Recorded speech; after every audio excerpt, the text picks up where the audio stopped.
नमस्कार दोस्तों, हमारी आज की कहानी है नापसंद। आज हलवे में काजू बादाम कम थे। मुझे तो पूरा हलवा मेवा और घी से लबालब पसंद है। तू इस बात को जानती भी है रजनी, फिर भी आज कम घी और मेवों का बनाया है। लगता है सास बनते ही तेरे पर निकल आए हैं। मेरी पसंद नापसंद को भी भूल रही है। रामसती जी ने आंखें बड़ी करते हुए कहा। नहीं माँ जी, हलवा मैंने नहीं, आपकी पोता बहू रीना ने बनाया है। उसी ने कम मेवे डाले हैं। मैंने उसे कहा भी माँ जी के लिए और मेवे डालो, पर उसने नहीं डाले। बोल रही थी कि इस उम्र में इतना घी और मेवे सिर्फ कोलेस्ट्रॉल बढ़ाते हैं। स्वाद के लिए खाना है तो कम में सीखो। बहू रजनी अड़बड़ाते हुए बोली। रामसती जी को चैन नहीं था। बहू की बहू यानी कि पोता बहू डॉक्टरनी थी।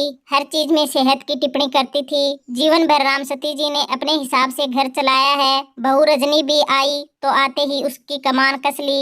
घर के तौर तरीकों से लेकर हर छोटी बड़ी चीजों को, पसंद नापसंद को वो अपनी निगरानी में रखकर सिखाती। उनकी शुरू से सोच थी, बहू को और पोता बहू की कमान हमेशा अपने हाथों में रखेगी। रजनी को भी यही कहती कि खबरदार तू अपनी बहू का पक्ष ली तो इस घर की सास हमेशा मैं ही रहूंगी। रजनी भी सरल स्वभाव की होने के कारण सास की बातों का बुरा नहीं मानती। नई माँ मिली है, यही सोचकर वो उनकी हर बात मानती रहती। यही कारण है कि रिश्तेदार और पड़ोसी आज भी उनके परिवार की तारीफ करते हैं कि दोनों सास बहू प्रेम पूर्वक रहते हैं। मम्मी जी, आज फिर आपने मॉर्निंग वॉक मिस की। देखिए, घर के काम पूरे दिन चलते रहते हैं, पर अपनी सेहत से कभी कॉम्प्रोमाइज नहीं करना चाहिए। कल से आप वॉक पर नहीं गई तो सुबह की मीठी चाय नहीं बनाऊंगी और नाश्ता भी आपकी पसंद से विपरीत रूखा सूखा बनाऊंगी। देखो बीपी कितना बड़ा है आपका। रीना ने सास का मॉर्निंग बीपी चेक करते हुए कहा। रामसती जी हलवे के कारण पहले से ही कोफ्त में थी। अब जब पोता बहू की और हिदायत सुनी तो चिढ़ गई। बहू, तुम्हें घर में आए 2 महीने नहीं हुए और सास पर हुकूमत चला रही हो। ये मत भूलो, वह सास है तुम्हारी और मैं तुम्हारी सास की सास हूँ। हमारे घर में ऐसा रूखा सूखा खाना कोई नहीं खाता।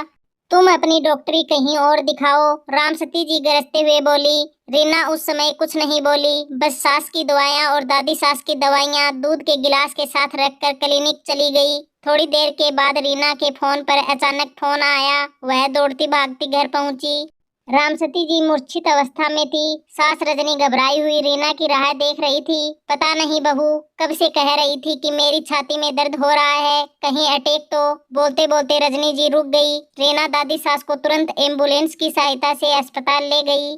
जांच कराने पर पता चला कि एसिडिटी के कारण सीने में दर्द हो गया है। रीना सास की ओर देखकर बोली, इसलिए ही मम्मी जी मैं आप सबको घी तेल मसालों को खाने से मना करती हूँ। दादी जी भले ही अपने समय में ऐसा खान पान करती होगी, पर उस समय वो फिजिकल वर्क करती थी तो दिन भर का खाना पीना जल्दी हजम हो जाता था। पर अब वो सारा दिन बिस्तर पर बैठे बैठे ये घी मसालों से लबालब खाएगी तो यही हाल होगा। मेरी रोक टोक आपको बुरी लगती है मम्मी जी, पर मैं आप सबके भले के लिए ही कहती हूँ।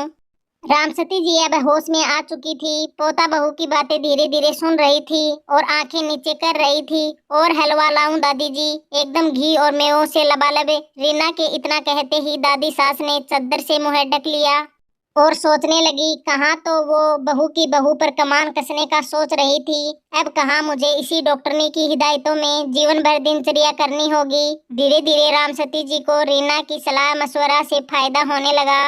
रीना घर गृहस्थी और कामकाज खूब अच्छे से करती और क्लिनिक भी समय से आती जाती। रामसती जी को कोई भी काम कहने की जरूरत नहीं पड़ती। रीना समझदारी से हर काम करती। उन्हें समझ आ गया था कि आजकल की पीढ़ी पर कमान वगैरह कसने वाली बेतुकी बातें होती हैं। आजकल तो हर लड़की समय के साथ सब समझ जाती है। अब वो भी घर में वो करती रहती, 2-4 काम खुद से करती, जिससे उसका मन लगा रहता और वो स्फूर्ति महसूस करती।